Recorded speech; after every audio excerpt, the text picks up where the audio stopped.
चलो स्टार्ट करते हैं। ग्रेविटेशन चैप्टर है आपका ये 10।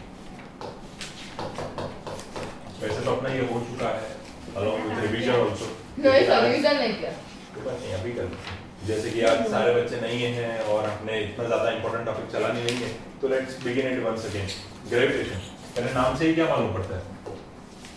It's a kind of a force which is exerted by the earth on which object? Any object. Every object. Any object क्या? Every Every object. object. हाँ, हर किसी पे लगती है। Nobody can escape from gravitation.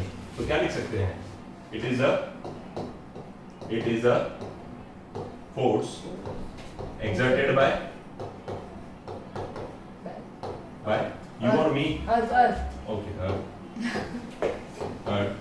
on Every object. every object.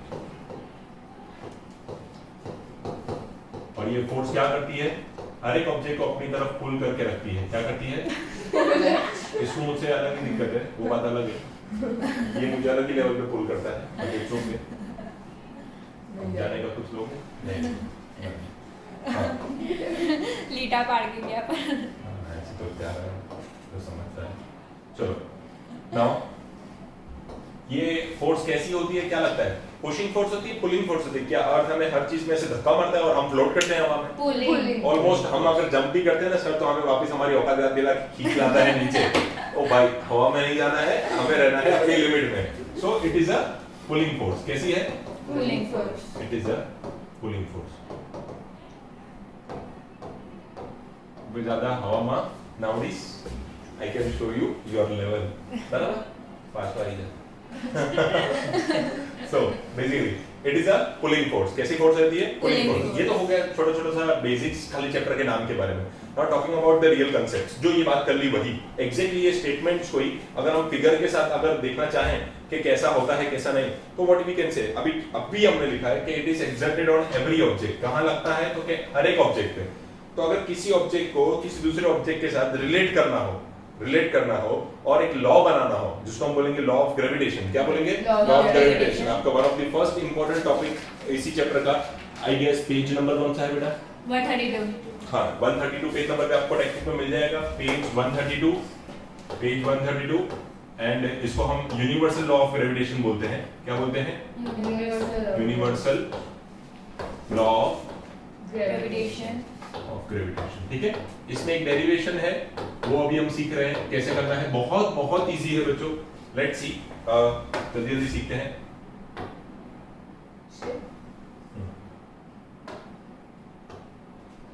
Radius.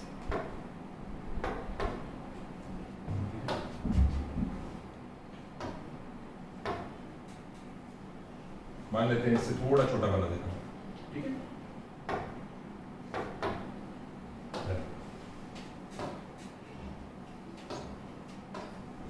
Finally ये दो objects बनाए हम, मान के चलते हैं दोनों का कुछ मास होगा। एग्जैक्टली आपकी टेक्स्ट बुक की लैंग्वेज में आपको सिखा रहा हूं ताकि आपको कुछ नया याद ना रखना पड़े। तो हम मान लेते हैं ये जैसे कि ऑब्जेक्ट दिखने में बड़ा दिख रहा है, तो इसके मास को अभी हम कैपिटल एम ले लें। फॉर एग्जांपल इसके मास की बात करूं, इसके मास की अगर बात करूं तो मैं I can call it as capital L, capital M. Mass इसका हम ले सकते हैं कैपिटल एम। सिमिलरली इसके मास की बात करें तो can we call it as small M.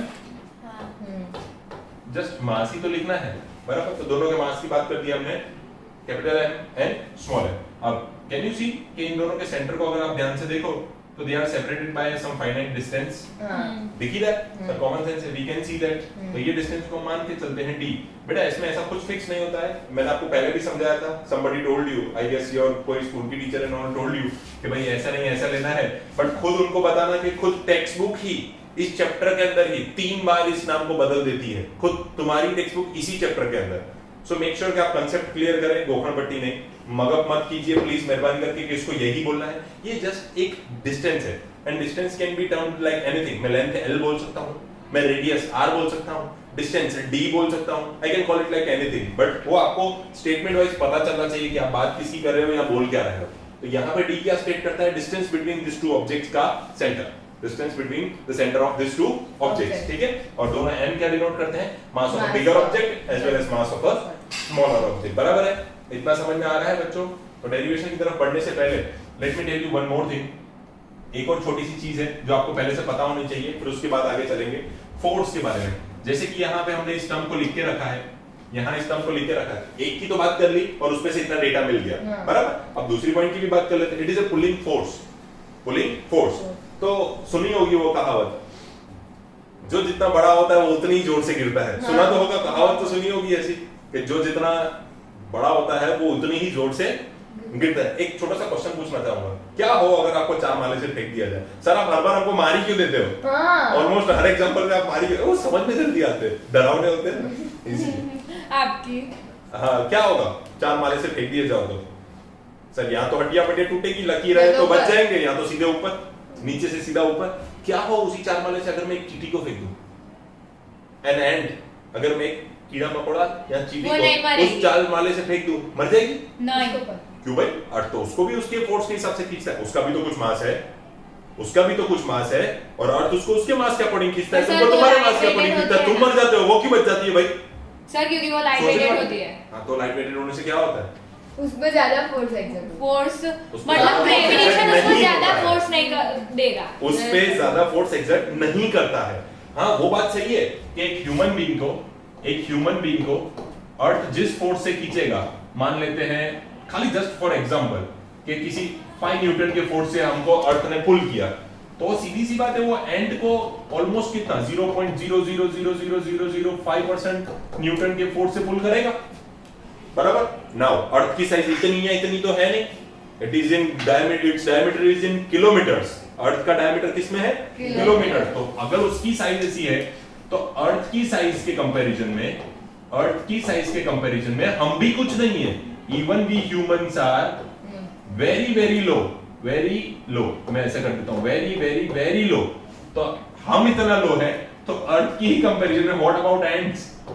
वो तो कहीं लिस्ट में भी नहीं है बॉस। तुम्हारे वजन के सामने तो हमारा वजन कुछ भी नहीं है। अर्थ के कंपैरिजन में एंट का वजन क्या होगा? नथिंग। तो उस पे भी लगती है फोर्स, बट इतनी नहीं कि उसको मारने के लिए इतनी जोर से खींच पाए कि वो गिरे और धड़ाम से गिरे, खड्डे वड्डे हो जाए, बराबर। ऐसा तो सर हमारे गिरने से भी नहीं होता है। हाँ, ऐसे हाथी को फेंक दूं तो सर पहले चाले मारते, लेके तो जाके दिखाओ पहले तो लेके तो जाके दिखाओ, बराबर। तो कैसा हो जाए? गड्ढा ना हो जाए यार नीचे, बराबर। कहने की बात है, हाँ तो वही नहीं, उसी मास का, जैसे कि उनके वेट होते हैं पाउंड्स में, केजीज के भी मल्टीप्लाइड, बड़ी क्वांटिटी है पाउंड्स, बराबर। वो 1.5 and 2.5 टाइम्स होता है वेट के पाउंड्स, बराबर। तो वो पाउंड्स में उनके वेट मापे जाते हैं। अब इतने हैवी किसी एक मेटल के बॉल को मैं लेके गया, लेफ्ट में ऐसे रोल करता एनी हाउ मैंने पहुंचा दिया, वहां से फेंकूंगा, डेफिनेटली ये नीचे खड्डा कर देगा वो, बराबर। क्यों? क्योंकि उसका वेट अर्थ के वेट और साइज के कंपैरिजन में कंपेरेबल है, तभी एंड को कुछ नहीं होता। तो ये क्वेश्चन जनरली आते हैं। सर ये चीज अभी हमारी बात करने के सेंस में कहां थी? वो हमारी बात करने से यहां से रिलेटेड है कि फोर्स जो जितना होता है उसको उतनी ही फोर्स पुल करती है। तो यहां से हमारा पहला इक्वेशन आता है कि force is proportional to the mass of the object.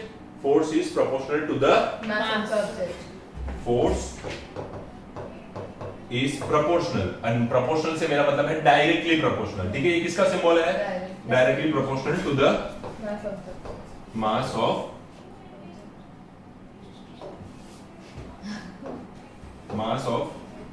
Object. अब इसी तरीके से ये फोर्स एक और चीज से प्रोपोर्शनल होती है, but this time not directly.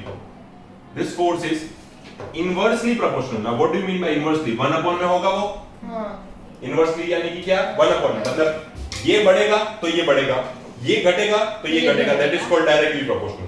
But in the case of indirectly proportional कैसा होता है? भाई तू घटेगा तो मैं बढ़ूंगा, तू बढ़ेगा तो मैं घट जाऊंगा, उल्टा, तेरा उल्टा। और वो किससे इनवर्सली प्रोपोर्शनल होता है? Square of the distance between them, square of the distance between them. ये साइंटिस्ट ने कैलकुलेट करके रखी हैं ये quantities, square of the distance between the objects, ठीक है।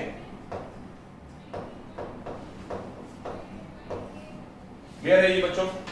फोर्स की 2 बातें कर दी हमने। यहां ये कैसा था? Directly proportional.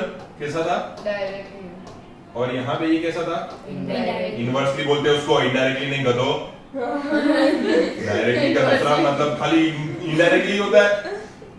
इनवर्सली कैसा है ये? डायरेक्टली तो इनडायरेक्टली वही आएगी। चालू सुन। चले बड़ी। चलो नाउ अभी जितनी बातें थ्योरेटिकली लिखी उनको इक्वेशन में प्लॉट कर दो, बस आपको सब कुछ आ जाता है। चलो देखते हैं कैसे क्या। इसको तो खुले बिना मजा नहीं आता। चलो अब इस तरह से मुझे लिखना नहीं आता, पहले मैं आपको समझा देता हूँ, फिर मैं लिखूंगा तो उधर ही खड़ा रहेगा। हाँ, तो हमने क्या क्या लिखा है? Force is proportional to the mass of the object. Now how many masses do you have? 2। Right now हमने फॉर एग्जांपल के लिए कितने लिए? 2। तो मैं ऐसे लिख सकता हूँ कि F is proportional to M as well as N। ये दोनों से है ही ना प्रोपोर्शनल। हाँ। मैंने तो लिखा ना force is proportional mass of the object. Now we have taken 2 of the objects with 2 different masses, one is capital M for the larger object whereas one is smaller m for the smaller object। ठीक है, तो इस तरीके से force is directly proportional to M। One more thing, मैंने ही ऐसा बताया आपको कि force is also inversely proportional to the square of the distance between the objects. When the distance between the objects is denoted by d, so can I write here a d? Yes. अब सही है? Yes. अब देखो दोनों के बीच में proportional का sign है, तो दोनों का लेफ्ट हैंड साइड सेम है, राइट हैंड साइड भी सेम है, तो क्या मैं इसको मर्ज करके एक कर दूं? हाँ. दोनों फोर्स से प्रोपोर्शनल है, एक डायरेक्टली है, एक इनडायरेक्टली है, तो can I right it like this?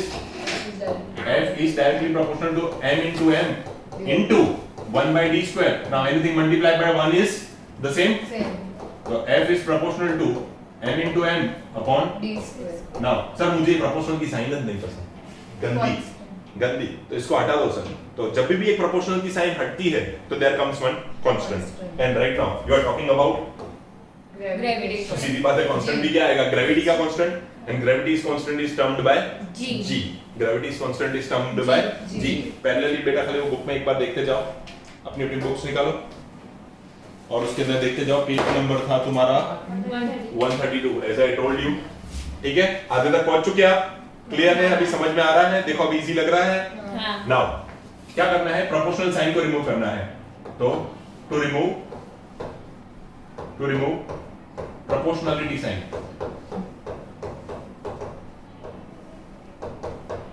Proportionality sign को रिमूव करने के लिए you need to apply a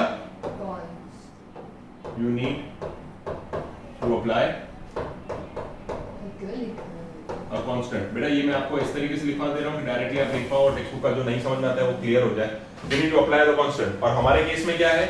in our case we are talking about gravitation, we are talking about. तो सीधी बात है, कांस्टेंट भी किसका होगा? कांस्टेंट भी किसका होगा? ग्रेविटी का। ग्रेविटी कांस्टेंट होगा, and gravity constant is nothing but capital G। क्या होता है? Capital G। तो उसी इक्वेशन में अगर मैं लगाऊं तो it becomes F is equal to, अब ये प्रोपोर्शनल का सिंबल हट जा रहा है आपका, जस्ट लुक हियर, ये वाला देख लो, मैं रफ कर दे रहा हूं इसको, खाली देख लो, ये वाली साइन आपकी हटने वाली है। ठीक है, तो F की साइन आपकी वैसी की वैसी रही, प्रोपोर्शनलिटी की साइन हटके यहां आपके पास एक कांस्टेंट गया G, and now you have m upon d square. This is your ultimate equation for the universal law of gravitation. ये है आपका final equation for the universal law of gravitation. अब समझ में आ रहा है? हाँ। कोई दिक्कत है? अब क्लियर? पक्का? चलो तो ये स्लाइड नंबर 1 हो गई अपनी, आगे बढ़े इस चैप्टर में। बराबर देख लिया सबने? हो गया ना? हाँ, इसके लिए तो इतना ही, पहले कंसेप्ट के लिए ना लास्ट में लिखूंगा, थोड़ा टाइम दूंगा मैं आपको। बोल बुक में कौन लिखे? रॉबुक मारा था इतना नहीं। ठीक है, चलो मैं सेंड करवा दूंगा। यहाँ पे साइड पे भी लिखेगा फिर। नाउ अब हमें एक इक्वेशन तो मिल चुका। नाउ इसके कुछ रूल्स एंड रेगुलेशन है। वन मोर पेज ट्विस्ट करो, जिसको हम बोलते हैं importance of the universal law of gravitation. कुछ 4 पॉइंट्स आएंगे कि सर आपने बना तो दिया ये इक्वेशन कि F is equal to G m upon d square, और बोल भी दिया कि इसको यूनिवर्सल लॉ ऑफ ग्रेविटेशन बोलते हैं। अब इसकी इंपॉर्टेंस क्या है? There are 4 of the importance. ये पूछे जाने वाला क्वेश्चन है बच्चों, आईएमपी है। Importance of universal law of gravitation. क्या इंपॉर्टेंस है? कि सर ये नहीं होता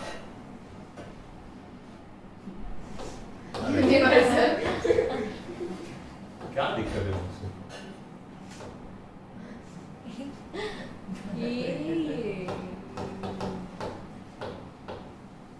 ठीक है, यूनिवर्सल लॉ ऑफ ग्रेविटेशन। अब इसकी बात करते हैं कि सर व्हाट इफ ये चीज नहीं होती तो is that this much important? हाँ बेटा इंपॉर्टेंट है। अगर ये चीज नहीं होती तो दुनिया में क्या दिक्कत होती, let me tell you. Moon को कोई अर्थ के पास पकड़ के रखने वाला नहीं होता, तो वो कहीं आटा वाटा मारने चला जाता, किसी से मिलने चला जाता।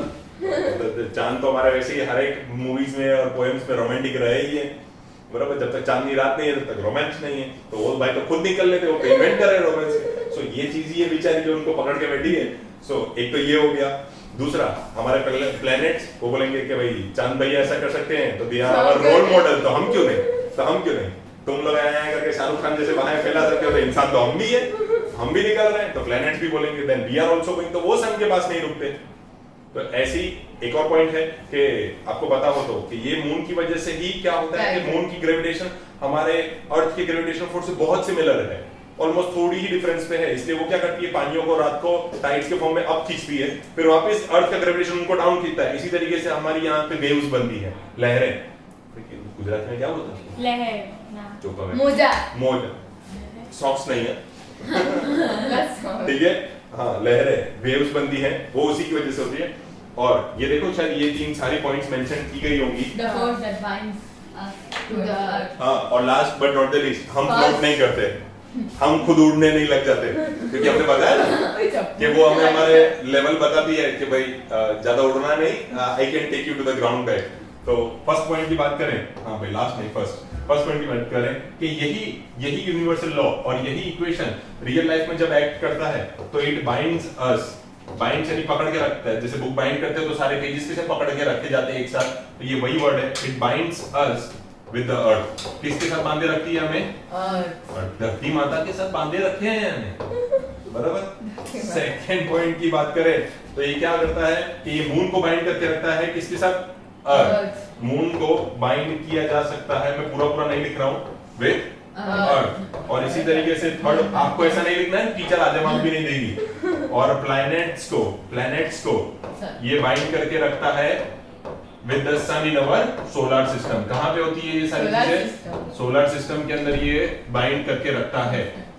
उसके बाद fourth last but not the least, it causes our हाँ, तो हमारे प्लेनेट की बात कर रहे हैं ना, तो our planets tides, our planets tides, या तो तुम बोल सकते हो waves, जिनको tides अच्छे से समझ में ना आए, waves, ठीक है। तो ये कॉज करता है ये सारी चीजें। अब एक बार आपको ये पता चल गया तो किसी को ऐसे मस्त हुआ, ऐसे मजाक चुकी, सर चलो ये तो आपने बोल दिया, ये तो हमने सुन लिया और समझ लिया। जैसे वो इक्वेशन देखा तो कुछ सवाल हुआ, भाई इसका क्या करेंगे, तो बता दिया ये करेंगे, बराबर, ये काम होता है। फिर से ये देखा तो इसमें से ये वर्ड अच्छा लग गया, हाँ, और दूसरा ये वाली पॉइंट दिल को छू गई, बराबर।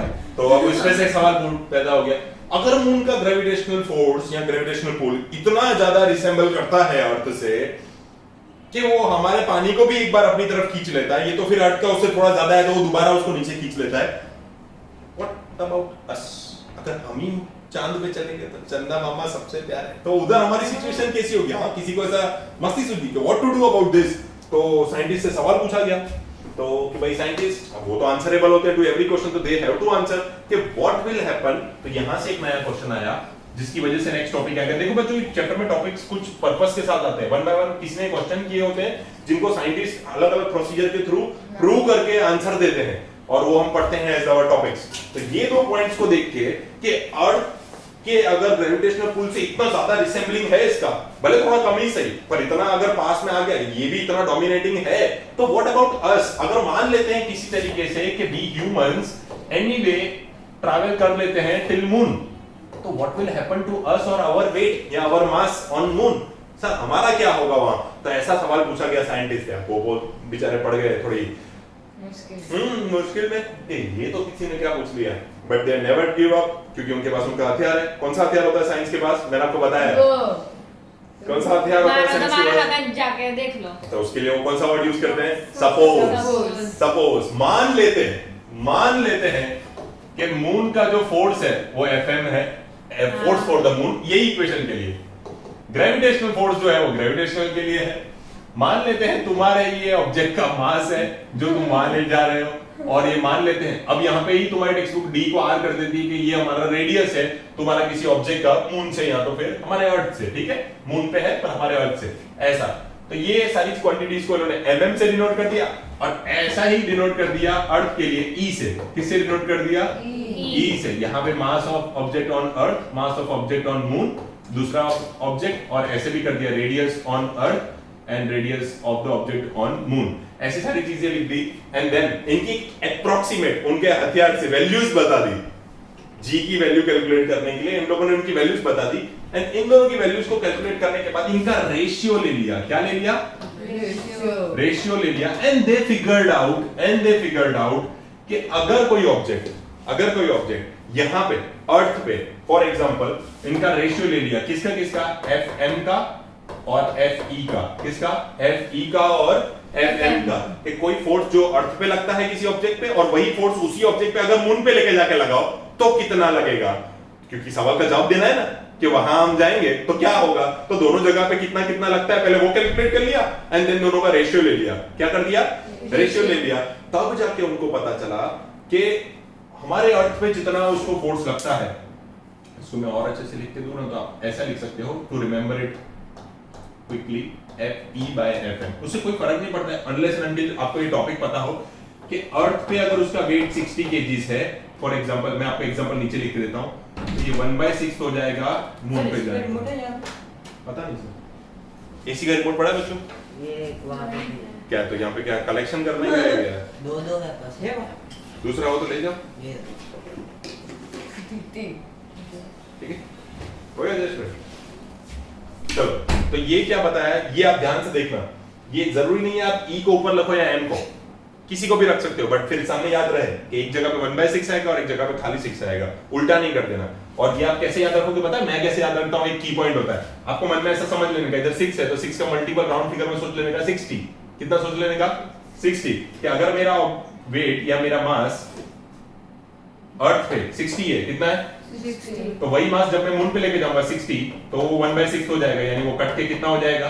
10। तो आपको ऐसे याद रख लेंगे, तो देखो आपको इक्वेशन भी याद हो जाता है। अब आपको पक्का है आप इधर 10 नहीं डालोगे कि अर्थ पे 10 है और मून पे जाके हम भारी नहीं हो जाते, हल्के हो जाते हैं। तो ये यहां से क्लियर हो गया बच्चों? ये एक एग्जांपल था आपका, वो तो मैं नहीं डालूंगी, ठीक है। तो यहाँ पे आप क्या लिख सकते हो कि ये कितना होता है? 1/6 टाइम, यानी कि हमारा किसी का भी मास on moon of any object will be, कितना हो जाएगा? Will be 1/6 mass of it on earth. जब वो अर्थ पे था तब उसका वजन जितना था या मास जितना था उससे 1/6 टाइम हो जाएगा जब उसको कहां लेके जाया जाए? मून पे। तो इस तरीके से साइंटिस्ट ने इस क्वेश्चन को टैकल किया और इसका आंसर दिया। और इसी के साथ साथ फ्री फंड में एक और वैल्यू ढूंढ ली जी की, स्मॉल जी की, और वो स्मॉल जी को वो बोलते हैं constant of gravitation and somewhere और the other they found its value to be 9.8 newton. तो ये एक एक्स्ट्रा वैल्यू हमें याद रहे। ओ बेटा न्यूटन है, इट्स एन कांस्टेंट, ठीक है, 9.8 हाँ, फोर्स नहीं है ना इसलिए न्यूटन है, ठीक है। जी की वैल्यू भी हम लोगों ने कैलकुलेट कर ली। अब धीरे धीरे करके एक एक क्वेश्चन आते हैं। देखो आपके टेक्स्ट बुक में हमने यूनिवर्सल लॉ कवर कर लिया एंड देन हाँ फ्री फॉल की वजह से, हाँ चलो फ्री फॉल अब डिस्कस करते हैं। और उसके बाद to calculate the value of G, ये 9.8 मीटर पर सेकंड वो हमने कवर कर लिया एंड वो 1/6 ऑन द मून वाला भी हमने कवर कर लिया। बस ये रहा 1/6। ये रहा आपको इक्वेशन। पेज नंबर 137 पे नीचे देखते जाओ, देखो यहाँ पे सब लिख के दिया है। Weight of an object WE, weight of an object WM, बराबर, दोनों का रेशियो ले लिया तो लास्ट में कितना मिल गया? 1/6। क्लियर हो रहा है कंसेप्ट? और ये वेट और कुछ नहीं है, फोर्स को वेट के टर्म्स में लिख के दिया है, फोर्स को मास को वेट के टर्म्स में। ये m लिखने के बजाय मैं वेट बोल सकता हूं ना, क्योंकि थोड़ी देर में हम मास और वेट का डिफरेंस भी देखने वाले हैं। अब किसने इसमें से सवाल पूछा? ये आपने बोल दिया मान ली, ये आपने बोल दिया मान लिया, क्योंकि उनके पास तो सपोज वाला हथियार है ना, तो मानना तो पड़ेगा। पर इन लोगों ने किसी ने फिर से सवाल पूछा, तुमने ये वैल्यूज कैसे, अंदर उनकी पर्सनल वैल्यूज जो आपने ले ली वो कैसे? तो हम बोलेंगे कि भाई जिस ऑब्जेक्ट का हमको ये मास लेना था उसको मैं WE लिखूं या ME लिखूं, बात तो एक ही है। तो मैंने उसका वेट मेजर कर लिया, सीधी बात है ना। मैंने उसका वेट यहाँ पे अर्थ पे, मेरे पास वेइंग मशीन्स हैं, तो मैंने मेजर कर लिया। तो किसी ने बोला चलो ठीक है, मान लिया तुमने मेजर कर लिया। What about the weight of the अर्थ जो तुमको यहाँ यूज करना था? यहाँ ये एक अर्थ का मास था और ये एक ऑब्जेक्ट का मास था। तो ये ऑब्जेक्ट का मास चलो हम मान लेते हैं कि तुमने यहाँ पे मेजर कर लिया, लेकिन ये मास ऑफ अर्थ तुम कहां से लाए? तो फिर मास ऑफ अर्थ तुम कहां से लाए? ये मान लिया कि मास ऑफ ऑब्जेक्ट है, तो उसको वेट के फॉर्म में तुमने अर्थ में माप लिया, बराबर। ये छोटा सा ऑब्जेक्ट है, मैं लिख देता हूं यहाँ पे, ये ऑब्जेक्ट का है। किसका है? राज 6 और 12। आपका हाथी इतना हाँ। बड़ा है ना।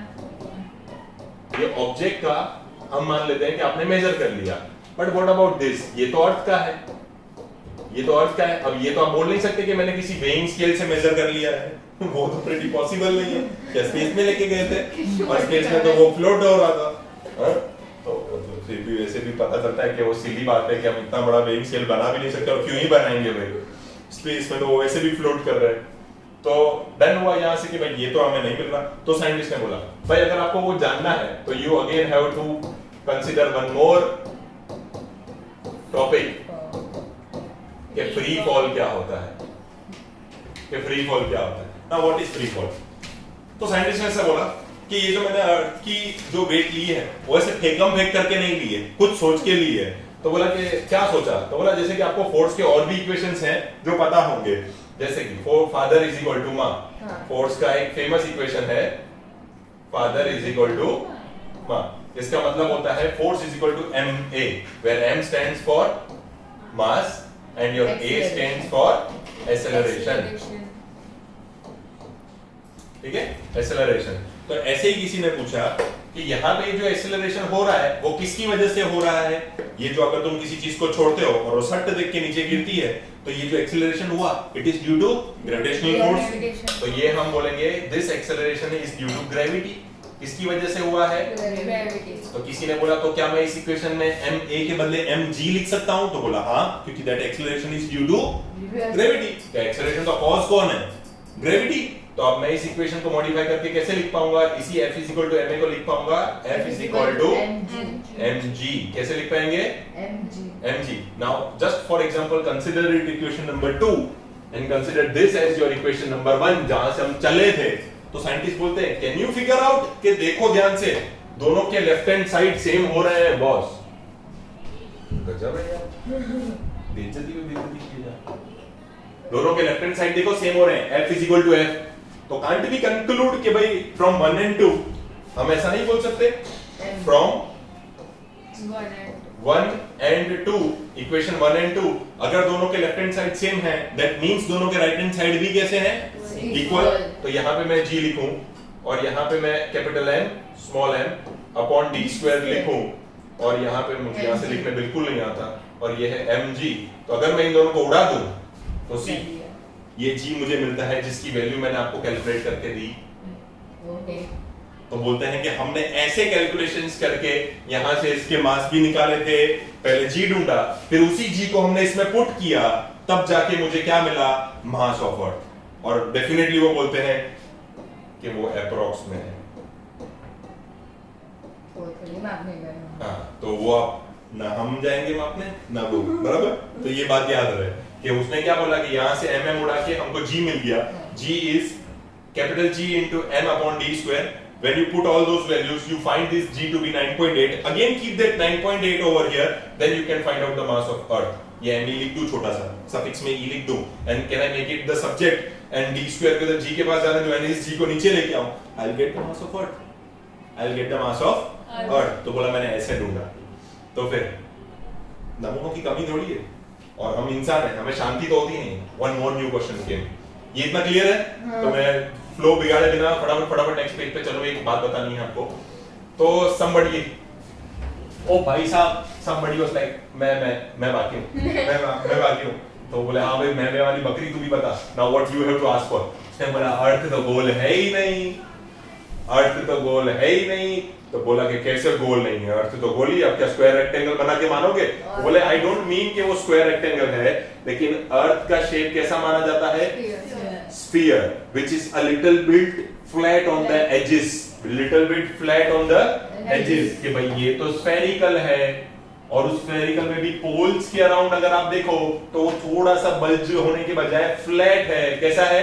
Flat. तो हाउ कैन यू से कि तुम्हारा जी इधर 9.8 है तो इधर भी 9.8 होगा भाई? यहाँ तो जी की वैल्यू वेरिएबल होगी, समथिंग विल बी डिफरेंट। सोचने वाली बात है, सोचने वाली बात है। तो उसने बोला भाई ये मैंने ऑन एन रैंडम नोट ली है जिसको हम पूरे अर्थ पे बराबर लेके चलेंगे। तो किसी ने पूछा ऐसा क्यों? तो उसने ऐसा बताया कि जैसे तुझे ये पता है कि दो पोल्स पे ये फ्लैट है, तो तू ऐसा समझ किसी ऑब्जेक्ट को लेके दो पोल्स पे तू दबा तो क्या होगा? उसका मास चेंज नहीं होता, उसका मास किसी और डायरेक्शन में बढ़ जाता है, मतलब वो यहाँ से थोड़े ज्यादा बल्ज्ड होंगे। तो वहां जी की वैल्यू 9.8 से बढ़ेगी भी, तो यहाँ घटेगी भी। तो ओवरऑल हमने इसको एज अ कांस्टेंट ली है 9.8। So even for every numericals we will be using the value of g as 9.8. 9.8। तो ये एक और कंसेप्ट रहा हमारा।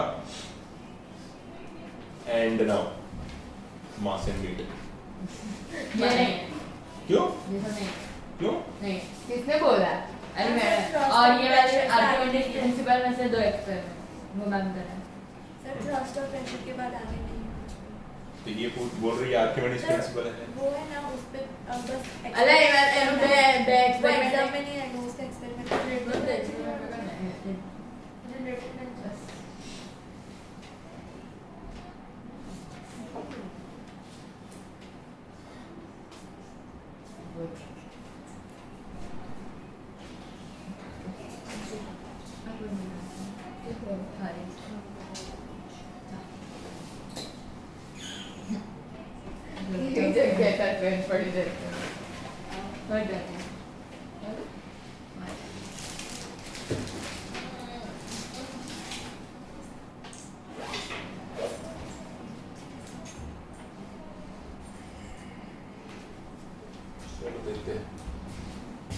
अब इसके बाद अगर आपको वो सब नहीं आने वाला, आई मीन इस चैप्टर का एक टॉपिक है थ्रस्ट एंड प्रेशर, अगर ये तो अगर ये नहीं आने वाला तो इसी के ऊपर से एक टॉपिक आने वाला था प्रेशर के ऊपर से कि प्रेशर ऑन फ्लूइड्स। तो उसका मतलब था buoyancy। अब वो भी नहीं आने वाला आपको, तो फिर आपके पास एक लास्ट ही टॉपिक बचता है।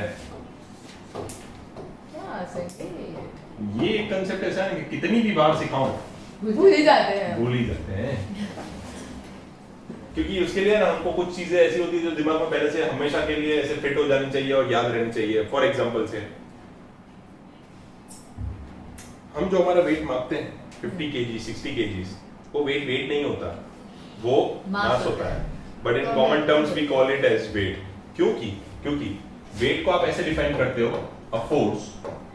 a force that is applicable to any object,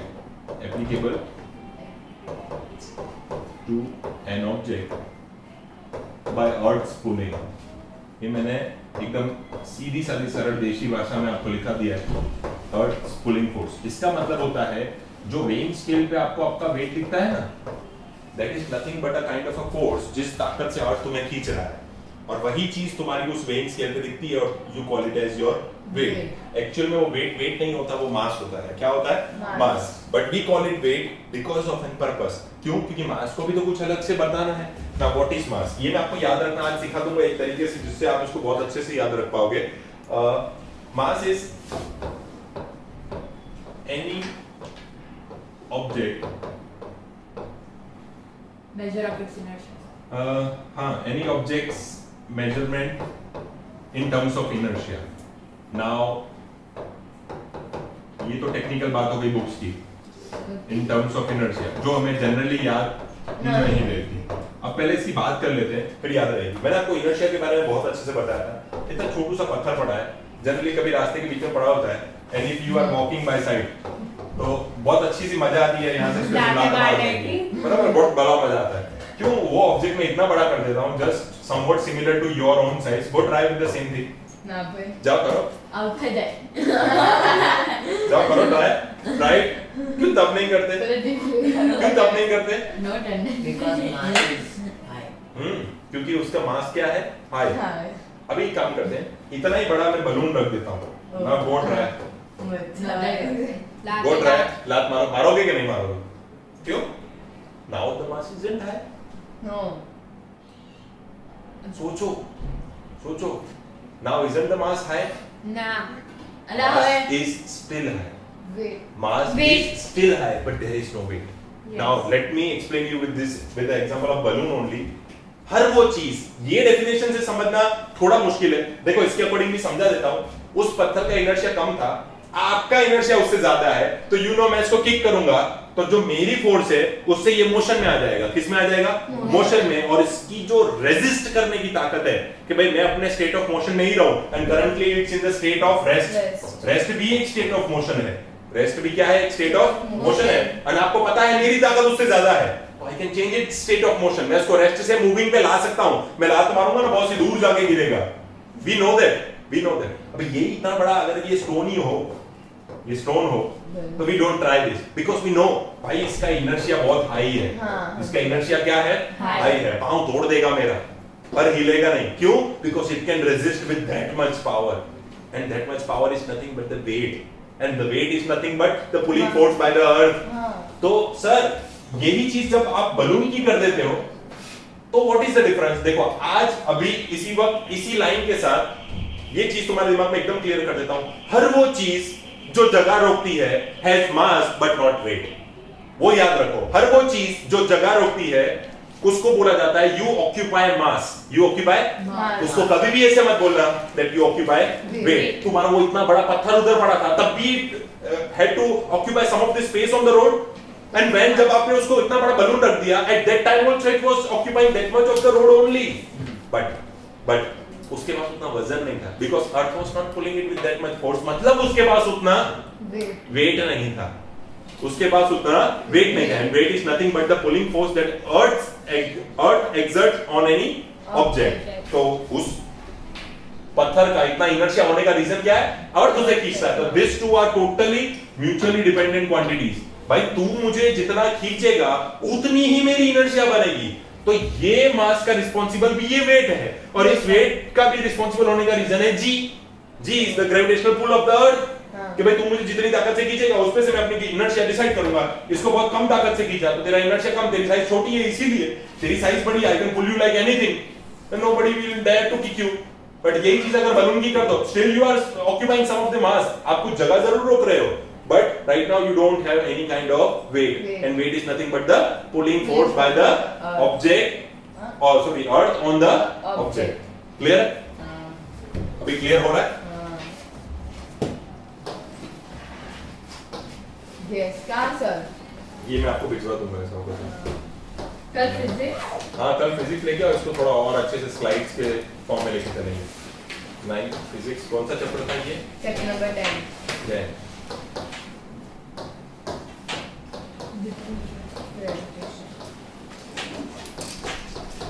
eleven standard के फोल्डर में सेव होगा. हाँ 11 स्टैंडर्ड के फोल्डर में सेव होगा. डेस्कटॉप पता है सर.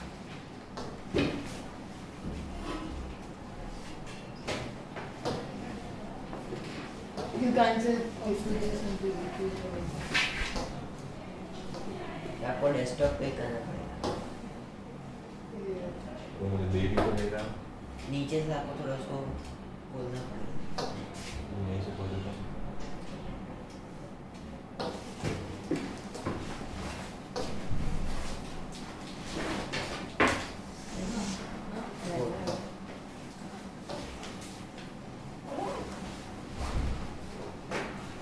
तो उस दिन भी मेरी एक फाइल,